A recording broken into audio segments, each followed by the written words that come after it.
প্রিয় উপস্থিতি, খুব মনোযোগ দিন। বিশ্ববিখ্যাত একজন আল্লাহর ওলি, তার নাম মালিক ইবনে দিনার আল ইরাকি আল বসরি। আল্লাহর একজন ওলির নাম মালিক ইবনে দিনার। পৃথিবীর এমন কোন মুহাদ্দিস নাই যে ওনার জীবনী না লিখেছেন। উনি এত বড় ওলি ছিলেন, কিন্তু শুনলে আশ্চর্য হবেন, উনি প্রথম জীবনে মদও পাইছিলেন, নেশাগ্রস্ত ছিলেন। প্রশ্ন রাখতে পারেন, ফরিদ হুজুর, মদপায়ী ব্যক্তি কি করে এত বড় ওলি হলো? মদপায়ী, নেশাগ্রস্ত, কিন্তু ওলি হয়ে গেল। কি করে হলেন তিনি? লাইলাতুল বরাতের রাত্রিবেলা, কোন কোন বর্ণনা আসছে কদরের রাত্রিবেলা তিনি বসে বসে মদ পান করতেন। চিন্তা করেন তো, কদরের রাত্রি মানুষ মদ পান করে, সে কত বড় নিকৃষ্ট। অনেক সময় আমিও নিজে আগে কট্টর সমালোচক ছিলাম। ধরেন আমরা আমাদের দেশে তবলিগের ভাইরা আছে, গালি দিছি, চরমনার ভাইরা গালি দিয়েছি, কওমি ভাইরা গালি দিয়েছি, জামাতের ভাইরা, মাওলানা দেলোয়ার হোসেন সাইদি মরহুম, উনি এক দেশের প্রখ্যাত কথিত যশা একজন বক্তা। মতের অমিল হইলে গালি দিয়েছি, বাজে কথা বলেছি না, বাজে বলা যাবে না, কারণ কার কোন জিনিস আল্লাহর দরবারে পছন্দ আমাদের কারোই জানা নাই। কথা বলেন ঠিক কিনা? ঠিক না? কারণ আমি মতের অমিল হইলেই তাকে গালি দিব, মন্দ বলবো, ফায়সা কথা বলে তাকে মানব সমাজে কটাক্ষ করব, এটা অনুচিত। আল্লাহর কোরআন এটা শেখায় নাই। কেউ মন খারাপ করবেন না, আমি বুঝাইতেছি। ধরেন আপনার সাথে আমার মতের অমিল, আমি সুন্নি, ফরিদি সাহেবের নাম শুনে আপনি আমারে গালি দিলেন, না এটা করা যাবে না, এটা অন্যায়। কেন অন্যায় বলতেছি? আমার ইজ্জত আল্লাহ আপনার জন্য হারাম করেছে, আপনার ইজ্জত আল্লাহ আমার জন্য হারাম করেছে। কোন আলেমকে যদি আপনি গালি দেন, ধরেন মাওলানা দেলোয়ার হোসেন সাইদি সাহেব, তিনি মারা গেছেন, ইন্তেকাল করেছেন, এদেশের কথিত যশা একজন বক্তা ছিলেন।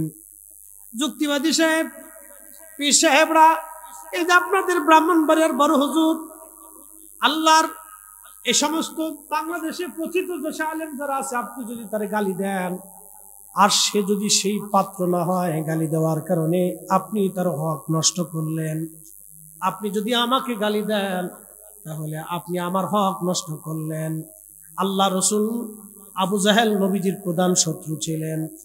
আবু জাহেল নবীকে কষ্ট দিয়েছে, মারছে, কিন্তু রসুলের জীবনে কোনোদিন একটা কটু বাক্য নবী আবু জাহেল সম্পর্কে করে নাই, কোন কাফের সম্পর্কে করে নাই। এটা নবীর চরিত্র। কথা বলেন ঠিক কিনা? এইগুলি আমরা যদি করি তাহলে আমাদের ভুল। কথা বলেন ঠিক কিনা? আমরা যদি করি আমরা ভুল। আমরা কাউকে গালি না দিই। একসময় আমি আগে ছিল, আমার একটা কঠোরতা ছিল, মতের অমিল হইলে তাকে কটাক্ষ করতাম। পরে যখন আমি দেখলাম যে না, আল্লাহ রসুল তো কখনো গালি দেন নাই। খাজা আজমিরি রহমতুল্লাহ দাওয়াত দিচ্ছেন, কোনোদিন গালি দিচ্ছেন তার জীবনে আছে না? কোনোদিন খারাপ কথা বলেন।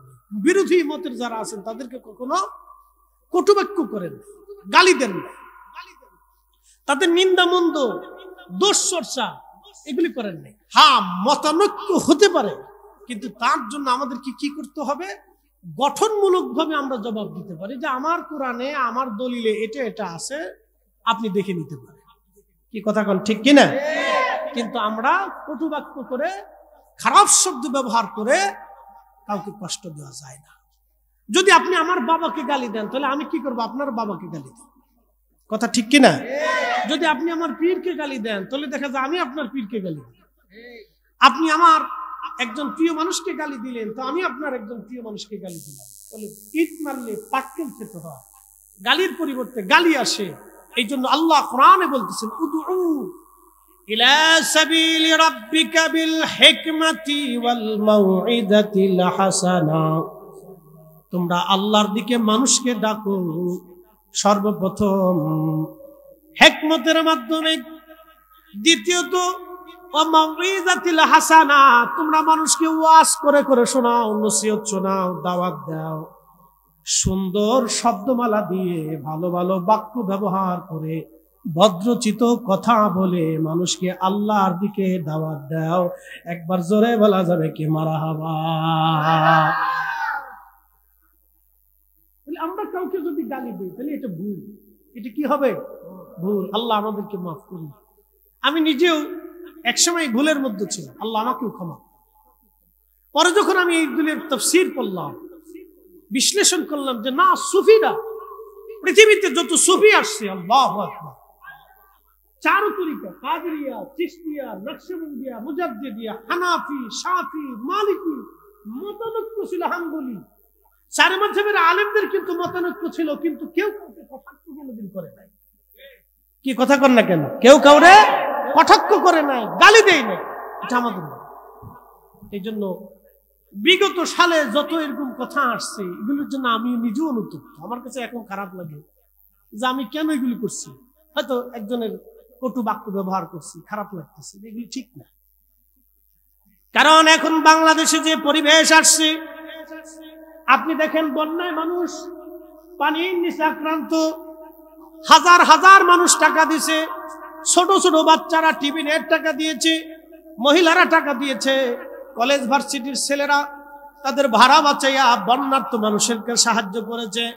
সুন্নি উলামায়ে কেরাম গেছে, সব ঘরানার আলেম গেছে, সব রাজনীতির ব্যক্তিত্বরা গেছে, সব এলাকার ছোট বড় বড় সংগঠন, মানবিক সংগঠন সবাই গেছে। কিন্তু বন্যার ভিতরে যখন তারা পানির ভিতরে আপনার কি বলে বন্যার যে খাবার তারা দিবে, দেওয়ার সময় কিন্তু তারা বলে নাই তুমি কি মিলাদ পড়োনি? যদি মিলাদ পড়ো তো আর ত্রাণ দিব না, যদি মিলাদ না পড়ো তাহলে ত্রাণ দিব না, এরকম কিন্তু কথা হয় নাই। কথা কোন ঠিক কিনা? তাহলে জাতীয় স্বার্থে দেশের প্রয়োজনে আমরা কিন্তু সবাই এক। দেশের প্রয়োজনে আমরা কি এক? আপনার মসজিদে আপনি মিলাদ পড়েন, অসুবিধা নেই, আর একজনেরটা পড়ে না, তাহলে আমি তার সাথে জোর করে যা মারামারি করার দরকার নেই। কথা ঠিক কিনা? যার অন্তরে যেটা মহাব্বত লাগে করতেছে করুক। কেউ দোয়া করতেছে, করতে দেন, তাকে নিষেধ করার প্রয়োজন নাই, যাবে না। কেউ যদি না করে তাহলে তার জোর করে করানোর দরকার নাই। আল্লাহ আমাদের সকলের বোঝার তৌফিক দিয়ে বলেন আমিন। দুরূদ শরীফ পড়েন, আল্লাহুম্মা সাল্লি আলা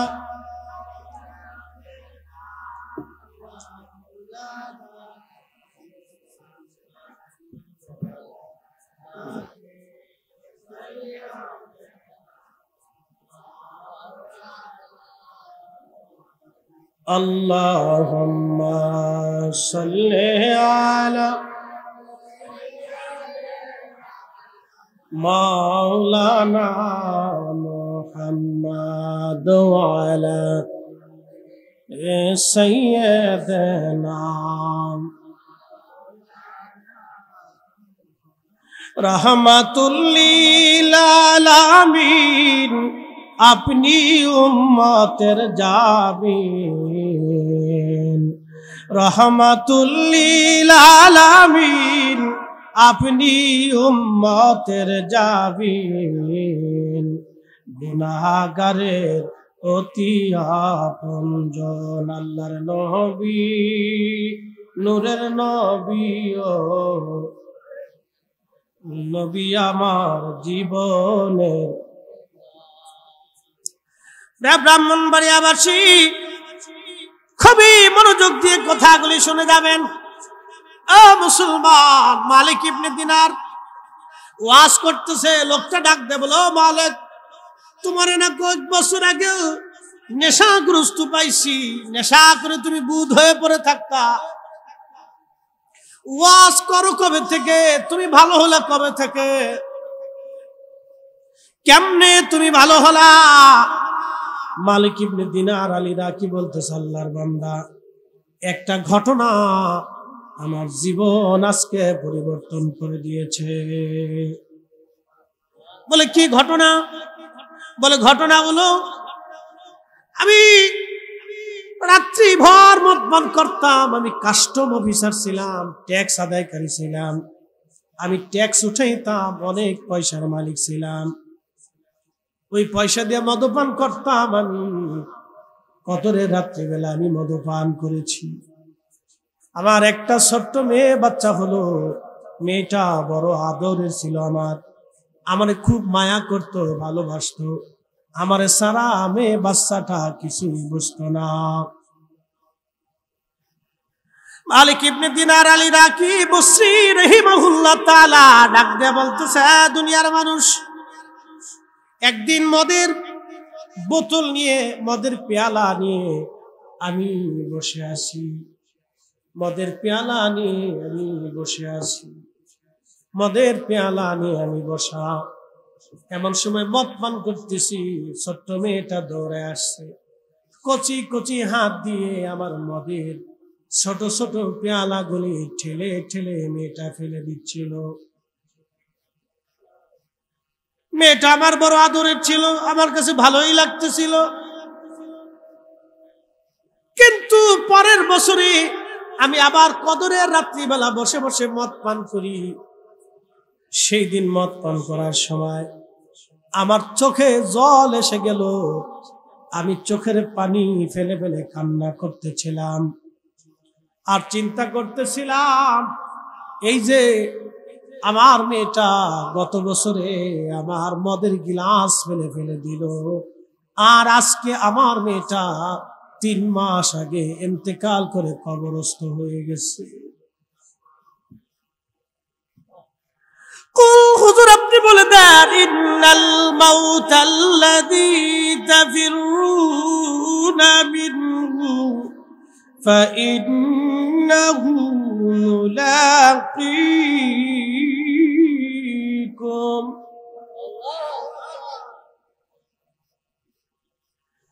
আল্লাহর কোরআন বলতেছে, হুজুর আপনি বলে দেন আপনি বলে দেন, মরণ থেকে তুমি যতই পালাও, মরণ তোমার সঙ্গে মোলাকাত করবে। মরণ থেকে পালানোর কোনো রাস্তা নাই। একদিন মাটির ভিতরে হবে ঘরে, মোনামা কেন বান্ধ দালান ঘর। প্রিয় উপস্থিতি, খুবই মনোযোগ দিয়া শুনিয়া যান।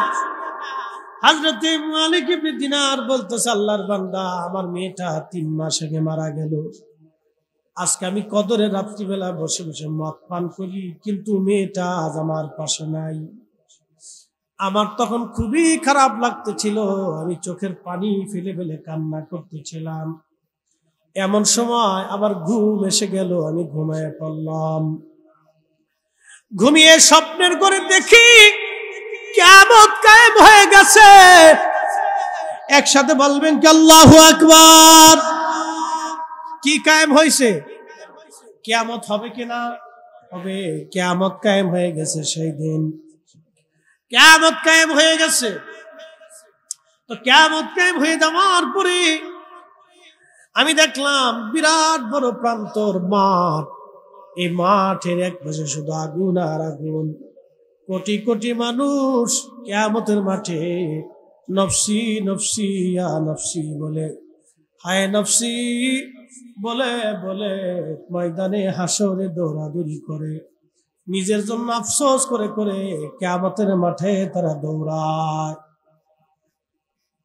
বড় কঠিন বিরাট বড় মাঠ। তেলিয়া নগরবাসী, এই মাঠটা বাংলাদেশের ফুটবল খেলার মাঠের সমান হবে না, অথবা একটা বাংলাদেশের সমান হবে না, অথবা একটা ভারতের সমান হবে না, অথবা একটা পাকিস্তানের সমান হবে না, অথবা একটা মহাদেশের সমান হবে না, অথবা একটা পৃথিবীর সমান হবে না। এই কিয়ামতের মাঠ কত বড় হবে তার একটা বর্ণনা দিয়ে যায়।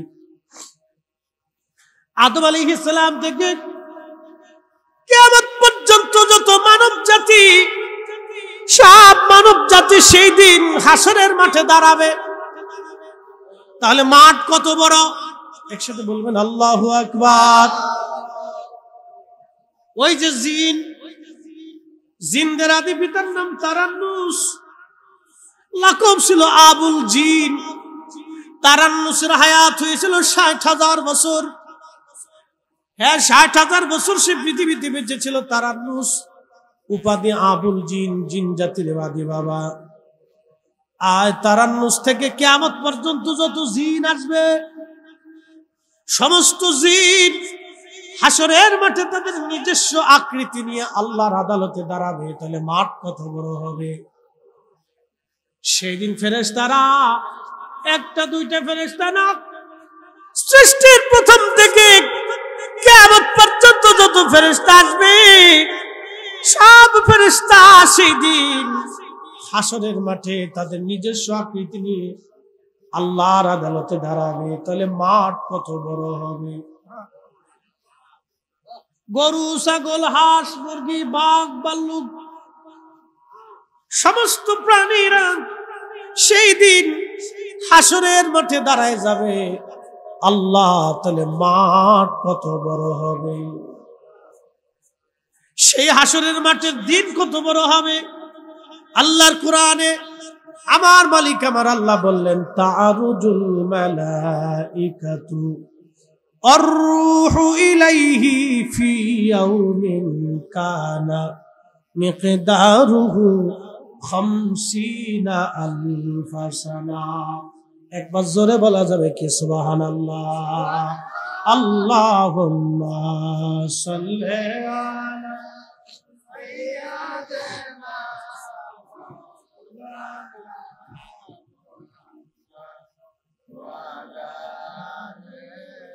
সাইয়্যিদানা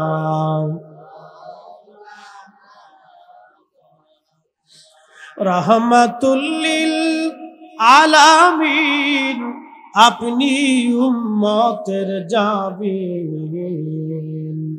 রাহমাতুল লিল আলামিন, আপনি উম্মতের জাবিন। গুনাহগারের অতি আপনজন আল্লাহর নবী, নূরের নবী ও আপনি আমার জীবনের জীবন। খুব মনোযোগ দিয়ে তেলিয়া নগরবাসী, আল্লাহর কোরআন বলতেছে দুনিয়ার 50,000 বছর এক জায়গা করলে যত বিরাট, একসাথে বলবেন আল্লাহু আকবার। দুনিয়ার 50,000 বছর এক জায়গা করলে যত বিরাট, হাসরের একটা দিন হবে তত বিরাট। দুনিয়ার 50,000 বছর এক জায়গা করলে যত বিরাট, হাসরের একটা দিন হবে তত বিরাট। জোরে জোরে বলেন আল্লাহু আকবার। সেই দিনের মালিক কে? না না, জোরে বলেন কে? মালিক ইয়াউমিদ্দিন, সেই বিচার দিনের মালিক আমার আল্লাহ। তাহলে সেই দিনের কত বছর পার হবে একটু চিন্তা করে আপনি বুঝেন। আল্লাহ, হাসরের দিন বড় ভয়াবহ হবে, বড় বিরাট হবে, বড় কঠিন হবে। মালিক ইবনে দিনার বলেন, দুনিয়ার মানুষটি হাসরের মাঠ কায়েম হয়ে গেল, আমি স্বপ্নের ঘরে দেখতে লাগলাম। চারিপাশে শুধু আগুন আর আগুন, কান্না কান্না কান্না, কেউ কারো দিকে তাকায় না। করোনা গেছে কয়দিন আগে, করোনা গেছে কয়দিন আগে, কোটি কোটি টাকার মালিক মারা গেল, সন্তান তার কবরের পাশে আসে নাই, জানাজায় আসে নাই, গোসলে আসে নাই। আমার দেশের যারা কোটি কোটি টাকা দুর্নীতি করে মাইরা খাইয়ে দিল, কোটি কোটি টাকা দুর্নীতি করলো, ওরা নিজেরা বুঝে না, যে এই টাকা আল্লাহ আমাকে মুক্তি দেবে না, এই টাকা দুনিয়াতে রেখে যাব, সন্তান আমার কবরে যাবে না, হাসরের ময়দানে সন্তান 4 পয়সা কাজে লাগবে না। কি কথা বলেন ঠিক কিনা? ঘুষ খাইয়া, সুদ খাইয়া, হারাম উপার্জন করে গরিব মানুষ এতিমের রক্ত নষ্ট করে, দরিদ্র মানুষের হক মেরে দিয়ে, বৃদ্ধ মায়ের ওষুধের টাকাটা মেরে দিয়ে, আমার গরিবের সালির টাকা মেরে দিয়ে কোটি কোটি টাকার মালিক যারা হইছে, বেগম পাড়া যারা বাড়ি বানাইলো, কিয়ামতের ময়দানে সন্তান স্ত্রী 4 পয়সাও কাজে লাগবে না। ঠিক কিনা? জিন্দেগি বরবাদ, জিন্দেগি বরবাদ। হায় আফসোস তাদের জন্য, মেহশরের কঠিন মাঠে তাদের পিছনে 18 কোটি মানুষ মামলা করবে আল্লাহর আদালতে।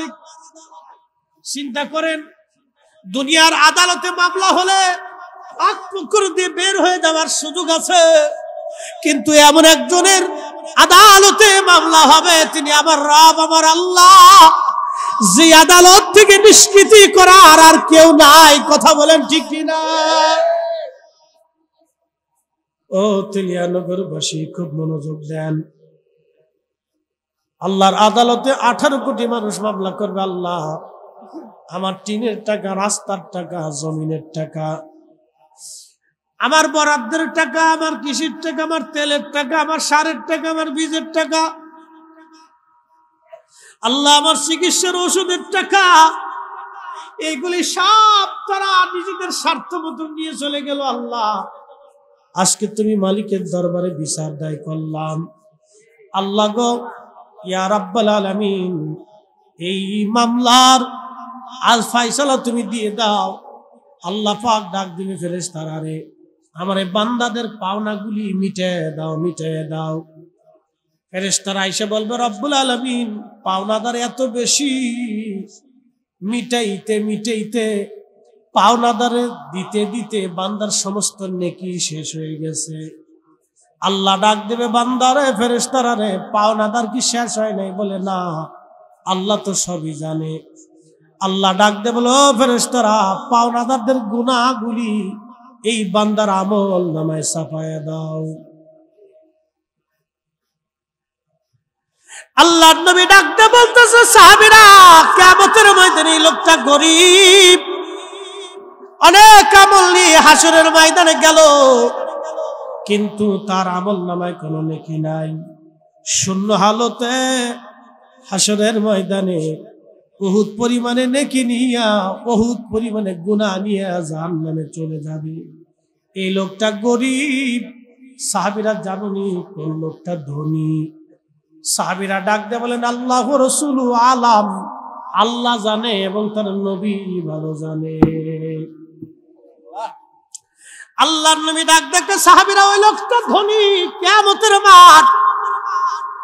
লোকটা মারা যাওয়ার পরে তার ভাই, তার বোন, তার মা, তার বাবা, তার সন্তান, তার প্রতিবেশীরা তার জন্য দোয়া করছিল। সুবহানাল্লাহ, কি করছিল? দোয়া করছিল। দোয়া দোয়া কোরআন শরীফ পড়ে দোয়া করছিল, নফল নামাজ পড়ে দোয়া করছিল, মাহফিলে বসে দোয়া করছিল, জিকিরের মজলিসে বসে দোয়া করছিল, তলবে ইলম উলামা ইকরাম ডেকে এনে দোয়া করছিল, কালেমা শরীফ পড়ে দোয়া করছিল, নেক আমল করে আমার বান্দার জন্য এই বান্দারা দোয়া করছিল। আল্লাহর নবী ডাক দিয়ে বলতেছে, সেই দিন ওই বান্দা আল্লাহর দরবারে বলবে, রব্বুল আলামিন, আমি তো এত নেকি করি নাই, আল্লাহ এত নেকি আমি কোথা থেকে পাইলাম? আল্লাহ ডাক দেবে, বান্দারে, আমি আল্লাহ জানি তোমার ইন্তেকালের পরে তোমার ছেলে মেয়ে, তোমার স্ত্রী, পুত্র পরিজন, আত্মীয় স্বজন, মুহিব্বিনেরা মাহফিলে বসে দোয়া করছিল, তোমার সন্তান মসজিদে দান করছিল, মাদ্রাসায় টাকা দিয়েছিল, এতিমরে খাওয়াইছিল, কোরআন শরীফ পড়াইছিল, আলেম বানাইছিল, তলবে ইলমদেরকে বাড়িতে ডেকে কোরআন খতম দিয়েছিল, মিলাদ শরীফের ইন্তজাম করে, কালেমা শরীফ পড়াইয়া, জিকির আজকার করাইয়া তোমার জন্য দোয়া করাইছিল। বান্দারে নামাজ শেষ করে তোমার সন্তান তোমার জন্য কান্নাকাটি করেছিল, তোমার মেয়েটা দোয়া করছিল নামাজ শেষ করার পরে, আমি আল্লাহর বড় দয়া লাগছে, আমি আল্লাহ তোমার ওই আমল নফল বন্দেগীর আমি রাত উহুদ পরিমাণে বাড়াইয়া কিয়ামতের মাঠে আজকে তোমার প্রতিদান দিয়ে দিলাম। সুবহানাল্লাহ। আসতে হয়ে গেল।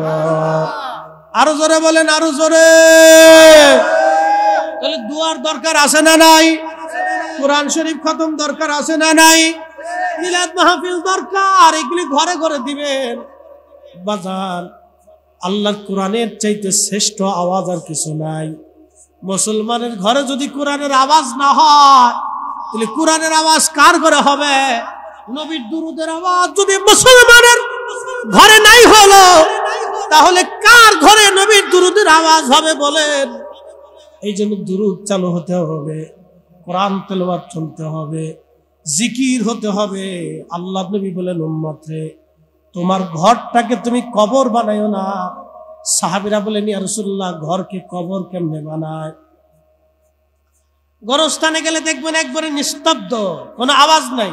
কষ্ট হচ্ছে না? ঘুম আসতেছে? তখন 11:30 একসাথে বলেন আল্লাহু আকবার। না না, হয় না, আরো জোরে, আরো জোরে, আল্লাহু আকবার। গোরস্থানে গেলে কি কোনো আওয়াজ আছে? একবার স্তব্ধ, নীরব, কোনো শব্দ নেই। আল্লাহ রাসূল বললেন, তোমার ঘরটাকে গোরস্থান বানাও না, কবরস্থান বানাও না। সাহাবীরা বলেন, ইয়া রাসূলুল্লাহ, ঘরকে কবর কেমনে বানায়? বলে, গোরস্থান যেমন নীরব, কিছুই হয় না, তোমার ঘরে ওই রকম কোনো কিছু করবা না তা না। তোমার ঘরে মাঝে মধ্যে কিছু নফল নামাজ পড়বা, কিছু ইবাদত করবা, কোরআন তেলাওয়াত করবা।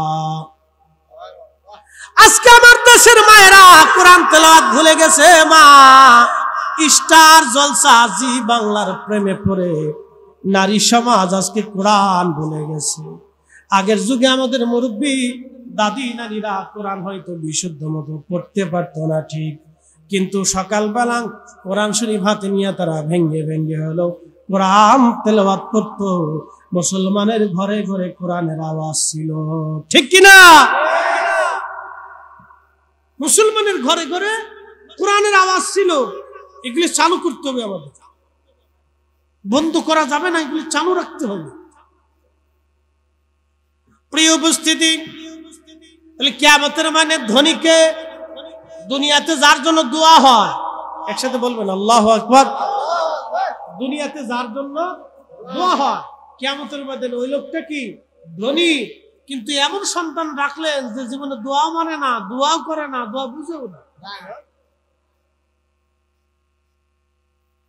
তাহলে সন্তান রেখে লাভ কি? তাহলে কি লাভ হলো, ফায়দা কি? আর যদি অবৈধভাবে রুটি রুজি করিয়া সন্তান ওইভাবে রেখে চলে যান, জীবন বরবাদ। আল্লাহ কোরআন বলতেছে, ইয়া আইয়ুহাল্লাযীনা আমানু লা তুলহিকুম আমওয়ালুকুম ওয়ালা আওলাদুকুম আন যিকরিল্লাহ।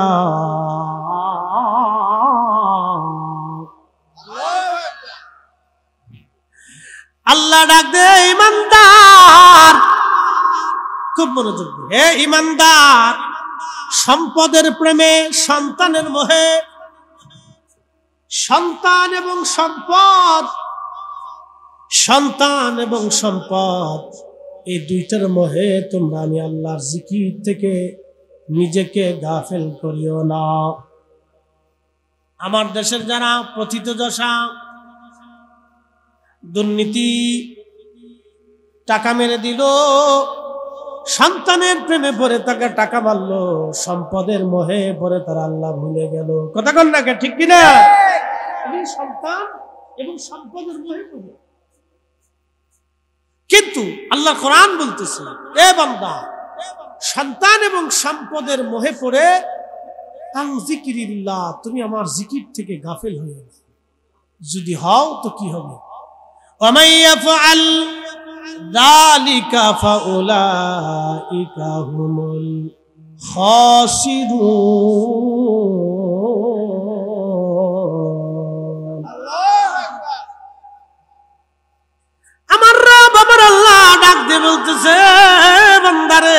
সম্পদ আর সন্তানের প্রেমে পড়ে তুমি যদি আমার জিকির থেকে গাফিল হও তাহলে এমন ক্ষতিগ্রস্ত হবা, এমন ক্ষতি তোমার হয়ে যাবে, এমন সর্বনাশ তোমার হবে যে সর্বনাশ তুমি আর পোষাইতে পারবা না।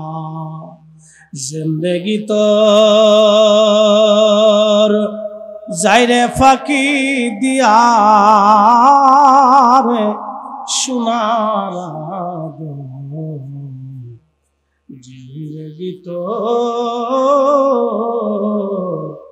যায় ফাঁকি দিয়া। ও আদামরি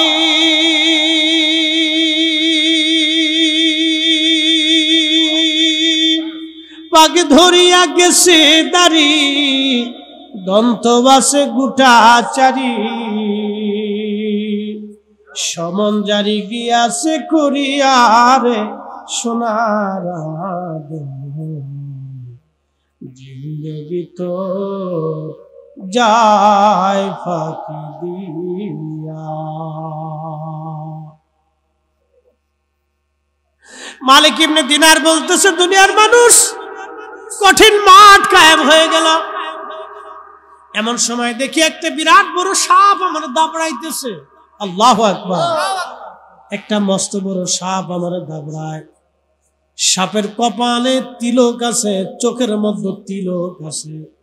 মস্ত বড় সাপ আমার দাবড়াইতে লাগছে। ভয়ঙ্কর সাপ দেখে আমি দৌড়াইতেছি দৌড়াইতেছি দৌড়াইতেছি। মস্ত বড় সাপ দেখে আমি দৌড়াই। সাপটা আমার পিছু পিছু দৌড়ায়। কিছু দূর যাওয়ার পরে দেখলাম একজন বৃদ্ধ লোক বসে আছে। এই বৃদ্ধ লোকের পোশাক সুন্দর কিন্তু বুড়া।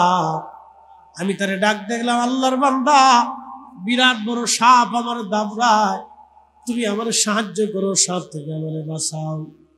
আল্লাহর বান্দা ডাক দেখায়, মালিক ইবনে দিনার, আমি বিরাট বড় দুর্বল বৃদ্ধ মানুষ, তোমার সাহায্য করার মতো শক্তি আমার নাই, তুমি অন্য কোথাও যাও। মালিক ইবনে দিনার বললেন, আরো দৌড়াচ্ছি, সাপ আমার পিছু পিছু দৌড়ায়, আমি পাগল পারা হয়ে গেলাম। সাপ থেকে আমি কিভাবে পালাবো, লুকাবো? আমি যেখানেই যাই সাপ আমার পিছু পিছু আমার দাবড়ায়। দেখতেছি মেশরের মাঠের এক কোনায় শুধু আগুন আর আগুন, কিন্তু আর এক পাশে লক্ষ্য করে দেখলাম সুন্দর বিরাট বড় প্রাসাদ, মনোরম বিরাট সুন্দর আলিশান প্রাসাদ। এই প্রাসাদের মধ্যে ছোট ছোট বাচ্চারা খেলাধুলা করে, দৌড়াদৌড়ি করে। আমি চিন্তা করলাম আমার আশ্রয়ের জন্য এই প্রাসাদ ছাড়া আর কোথাও জায়গা নাই। আমি দৌড়াইয়া দৌড়াইয়া প্রাসাদের দিকে যাইতেছি। ওই প্রাসাদের যিনি দারোয়ান ছিলেন, আল্লাহর ফেরেশতা, তিনি ডাক দিয়ে বলতেছে, হে প্রাসাদের বাচ্চারা, একজন ব্যক্তি প্রাসাদের দিকে দৌড়ে আসতেছে, তার কোনো আমানত বুঝি প্রাসাদের মধ্যে আছে, তোমরা তাড়াতাড়ি বের হও। তার পিছে পিছে বিরাট বড় সাপ তার দাবড়ায়, তারে সাহায্য করার জন্য তোমরা প্রাসাদ থেকে বের হও। এই কথা বলে ফেরেশতা প্রাসাদের দরজা খুলে দিল। আমি দৌড়াইয়া প্রাসাদের ভিতরে চলে গেলাম। আমি দেখি প্রাসাদ থেকে হাজার হাজার ছোট ছোট বাচ্চারা দৌড়ায় আসতেছে। এর ভিতরে দেখলাম আমার সেই ছোট্ট মেয়েটা। চিৎকার মেরে জোরে বলেন আল্লাহু আকবার। আমার সেই ছোট্ট মেয়েটা দৌড়ায় দৌড়ায় আসতেছে।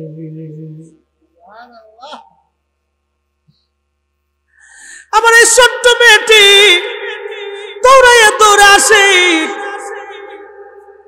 আসি আমার কোলের মধ্যে বসে গেল। সর্পটাকে ধরতে গেল, সর্প পালিয়ে চলে গেল। ওই সুন্দর জান্নাতের প্রাসাদের ভিতরে আমি বসলাম। আমার মেয়েটা আমার কোলের মধ্যে বসলো। ছোট্ট কালে মেয়েটা যেমন আমার দাড়ি ধরে টানতো, আমার বোতাম ধরে টানতো, আমার সাথে খেলা করত, দৌড়াদৌড়ি করত। মালিক ইবনে দিনার ডাক দেয় বলে, দুনিয়ার মানুষ, ওই হাসরের ময়দানে প্রাসাদের ভিতরে জান্নাতি পরিবেশে মেয়েটা আমার কোলের মধ্যে বসে গেছে। কোলের মধ্যে বসিয়া আমার দাড়ির মধ্যে আঙ্গুল দিয়ে কয়, আব্বু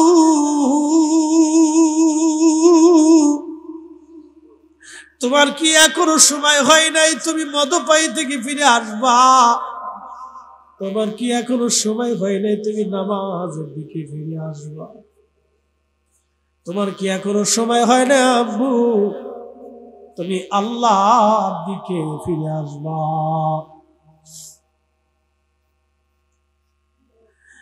সেই দিন মেয়েটা আমার দাড়ি ধরে ধরে ডাকের, আব্বা যান তোমার কি এখনো সময় হয় নাই তুমি নামাজে আসবা?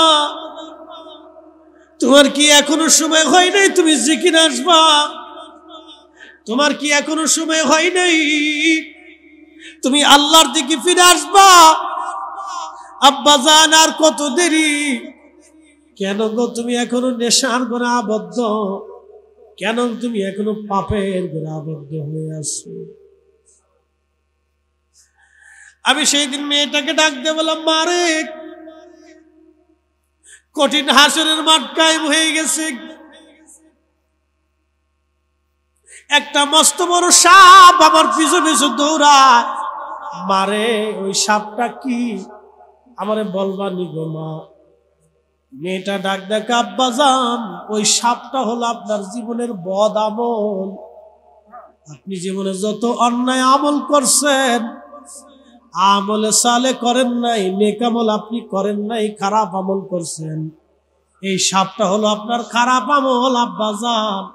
এই জন্য কোরআন বলতেছে, লিয়া বলো আকুম, আমি আল্লাহ তোমারে পরীক্ষা করব, আইয়ুকুম আহসানু আমালা, কে ভালো আমল করো আমি আল্লাহ সেটা দেখবো। কি কথা কর না কেন? যদু মাহফিলের নাম সুন্নি সম্মেলন, মাহফিলের নাম ঈদে মিলাদুন নবী মাহফিল, মাহফিলের নাম তাফসীরুল কুরআন মাহফিল, মাহফিলের নাম ইসলামী মহাসম্মেলন, মাহফিলের ব্যানারে লেখা আছে হালকায়ে জিকির, মাহফিলের মধ্যে লেখা আছে ইসলামী জলসা, মাহফিলের মধ্যে লেখা আছে সালানা জলসা, ইসলাহী সম্মেলন। যত নামেই হোক সব মাহফিলে কিন্তু কোরআন ও সুন্নাহর কথা হয়, আল্লাহর জিকির হয়। কথা কোন ঠিক কিনা? সব মাহফিলে জিকির কার? আল্লাহ। জোরে বলেন, সব মাহফিলে জিকির কার? আল্লাহর। নাম যেটা হোক কাজ আল্লাহর, নাম যেটা হোক কাজ আল্লাহর, নাম যেটাই হোক কাজ কার? আল্লাহ তার রাসূলের কাজ, কাজ একটাই।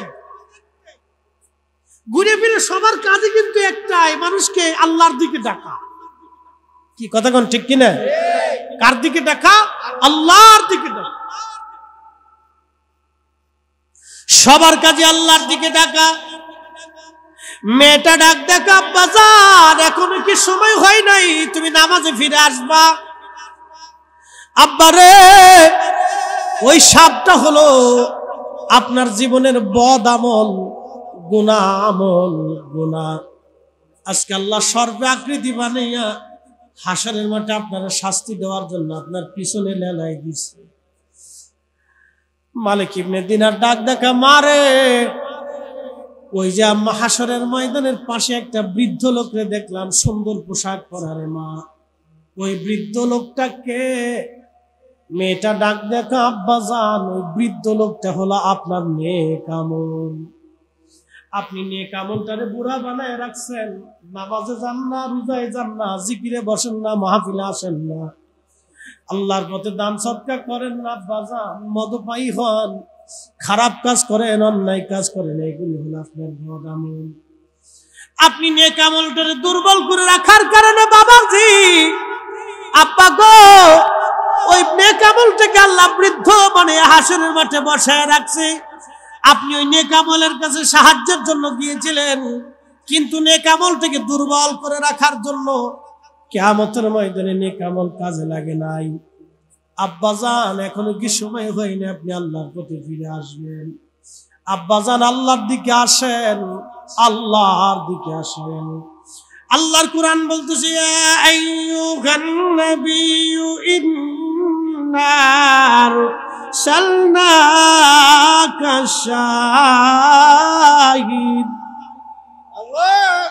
হে নবী, আমার হাবিব, আমি আল্লাহ আপনাকে পাঠাইলাম দুনিয়াতে, আপনি দুনিয়ার সমগ্র জাতির জন্য আপনি সাক্ষী। শাহিদাও ওয়া মুবাশশিরাও ওয়া নাযীরা, 2 নম্বর আপনি ভীতি প্রদর্শনকারী।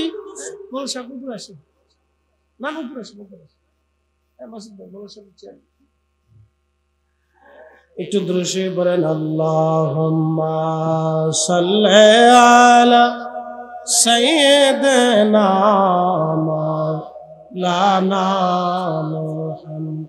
হ্যাঁ, জবান খুলে আলা আলি সাইয়্যিদিনা মাওলানা। কষ্ট হচ্ছে আপনাদের? বুঝতে কোনো অসুবিধা নাই তো? তাহলে আমাদের জীবনে কাজ কি? ভালো আমল। জোরে বলেন, কি কাজ? জোরে বলেন। জিন্দেগি তোর যাইরে ফাঁকি দিয়া রে সোনার, জিন্দেগি তোর যায় ফাঁকি দিয়া। ও আদম রে,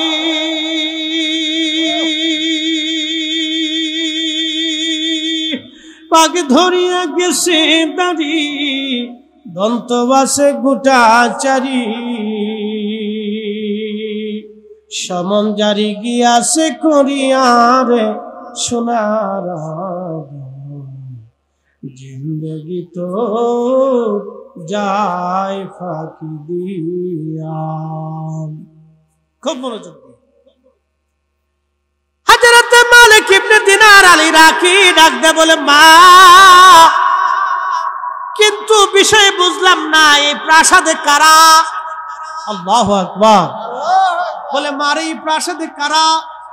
বলে, আব্বাজান, ছোট্টকালে যে সন্তানরা বাবা মার কোল খালি করে চলে আসে, এই প্রাসাদে আল্লাহ তাদেরকে জায়গা করে দেয়। অনেকের বাচ্চা মারা যায় না ছোটকালে? বাচ্চা মারা যায়। বাচ্চা মারা গেলে কখনো সাবধান, এই যে আপনারা হই হুল্লা করে মায়েরা ধৈর্য হারা হয়, জানি এটি স্থির থাকা বড় কষ্ট। আল্লাহ রসুল বললেন, কারো বাচ্চা যদি মারা যায়, তাহলে তুমি যদি ধৈর্য ধরতে পারো আর বলো, আল্লাহ তুমি সন্তান দিয়েছিলে আবার নিয়ে গেছো, তাহলে কিয়ামতের ময়দানে ওই সন্তানটা আল্লাহ ওই বান্দার জন্য নাজাতের জরিয়া বানায় দিবে। ওই সন্তান বাবা মারে নিয়ে জান্নাতে চলে যাবে। আল্লাহু আকবার। হাজিরিন, তেলিয়ানগরবাসী, ব্রাহ্মণবাড়িয়াবাসী, মেয়েটা ডাক দিয়ে বলতেছে, আব্বাজান, এই প্রাসাদের ভিতরে ছোট ছোট বাচ্চারা মায়ের কোল খালি করে যারা ফিরে আসছিল আল্লাহর দরবারে, আল্লাহ তাদেরকে জান্নাতের প্রাসাদের মধ্যে আসছে। তারা এখানে খাওয়া দাওয়া খেলাধুলা করে আনন্দ ফুর্তি করে। বলে, মা, তোমারও কি আল্লাহ এখানে রাখছে? বলো, হ্যাঁ আব্বাজান, আমার এখানে আল্লাহ রাখছে। তবে আব্বাজান, আমি আপনার সেই কন্যা সন্তান, আজকে কঠিন বিপদের দিনে আপনি আমার কাছে আসছিলেন, যার কারণে আমি আপনার আজকে ওই কঠিন বিপদ থেকে সাহায্য করতে পারলাম। আব্বা গো, এখনো সময় আছে, আপনি আল্লাহর দিকে ফিরে আসেন। এখনো সময় আছে, আপনি আল্লাহর দিকে ফিরে আসেন আব্বাজান। মালিক ইবনে দিনারের ঘুম ভেঙে গেল। ঘুম ভেঙে যাওয়ার পরে তিনি ওযু গোসল করে তওবা করলেন আল্লাহর দরবারে, আল্লাহ আর জীবনে কোনোদিন অপরাধ করব না। মালিক ইবনে দিনার বলেন, ও আল্লাহর বান্দা, সেই দিন সকালবেলা থেকে ফজরের নামাজ থেকে শুরু করলাম, আমার কোটি কোটি টাকাগুলি আল্লাহর রাস্তায় দান করে দিলাম, দাসী বাদী সব আজাদ করে দিলাম, দুনিয়া থেকে জুদা হইয়া আমি আল্লাহকে খুশি করার জন্য রাস্তায় বের হয়ে গেলাম। আমি এত পরিমাণে পরিবর্তন হলাম, দুনিয়া বিরাগী হয়ে গেলাম। আজকে সবার সামনে ওয়াজ করি, সবারে নসিহত করে বুঝাই আল্লাহ আবার পরিবর্তন করেছেন, হেদায়েত দিয়েছেন। এই জন্য হেদায়েত কার মাধ্যমে হবে, কে কোন সময় হবে, আমাদের কারো জানা নাই। কথা কোন ঠিক কিনা? এই জন্য নিন্দা মন্দ, গালিগালাজ, কটূক্তি এগুলি আমাদের করা উচিত।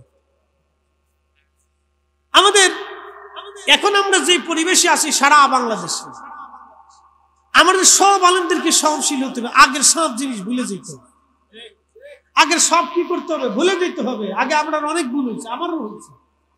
আমি নিজেও আগে কটূক্তি করতাম, ভিন্ন মতের যারা আসেন তাদেরকে কটাক্ষ করতাম। পরে দেখলাম যে না, এটা ঠিক না। আল্লাহ রসুল জীবনে কোনোদিন করেন, আল্লাহ নবী করেন নাই, পৃথিবীর কোন উলামা, ফুদালা, ওলি, আউলিয়া, সুফিরা দিন কায়েম করছে। শাহজালাল আলী আমিনী মুজাদ্দিদ আসছে, যুদ্ধ করছে, কিন্তু কটু বাক্য ব্যবহার করে নাই। আল্লাহ রসুলকে কাফেররা কষ্টের পর কষ্ট দিয়েছে, কিন্তু নবীর জীবনে একটা কটূক্তি শব্দ কোন কাফের সম্পর্কে করেন নাই। সাহাবীরা দেখেন, সাহাবীদেরকে মারছে, কাটছে, কত কষ্ট দিছে, তারপরে কোনো সাহাবী কোনো কাফেরকে গালি দেন নাই। এই জন্য কটূক্তি করে, খারাপ শব্দ ব্যবহার করে কোন আলেমকে হেয় করা, এটা আমাদের জন্য অনুচিত। এটা আল্লাহ আমাদেরকে মাফ করুক, সকলে বলে না আমিন। এগুলি ভুল। এই ভুল থিম থেকে বের হইয়া আমরা এখন সারা বাংলাদেশে যে পরিস্থিতি আসছে, আমরা রাষ্ট্রের কাজে, দেশের জন্য সব দলের লোক, ওলামায়ে কেরাম যদি ঐক্যবদ্ধভাবে কাজ করে, তাহলে আমার দেশ সোনার দেশ হয়ে যাবে। কথা বলেন ঠিক কিনা? আমার দেশ কি হয়ে যাবে? সোনার দেশে পরিণত হয়ে যাবে। সব ঘরানার, সব মাসলাকের, সব পীরের দরবারের সব লোকের ঐক্যবদ্ধ হয়ে যেতে হবে। দেশের প্রয়োজনে আমরা এক এবং অভিন্ন থাকতে হবে। কেউ কাউরে কটাক্ষ না করি, মতের অমিল হতে পারে, সেটা শালীনতার মাধ্যমে, মহাব্বতের মাধ্যমে আমরা সেই বিষয়টিকে উপস্থাপন করতে পারি। কষ্ট না দিয়ে, কটাক্ষ না করে, শক্তি প্রয়োগ না করে আমরা মহাব্বতের মাধ্যমে কাজ করি। আল্লাহ আমাদের বিগত দিনে সব ভুল ত্রুটিকে মাফ করে দিন। বিগত দিনে সবকে আল্লাহ একবারে 5 পিছনের সবটাকে আল্লাহ আমাদেরকে ম্যানেজ করে, সব কথাগুলিকে একবারে দাফন করে সামনের দিনের জন্য আমরা এক অভিন্ন হয়ে, একটা দেহ হয়ে আল্লাহ খেদমত করার তৌফিক দিক, সকলে বলে না।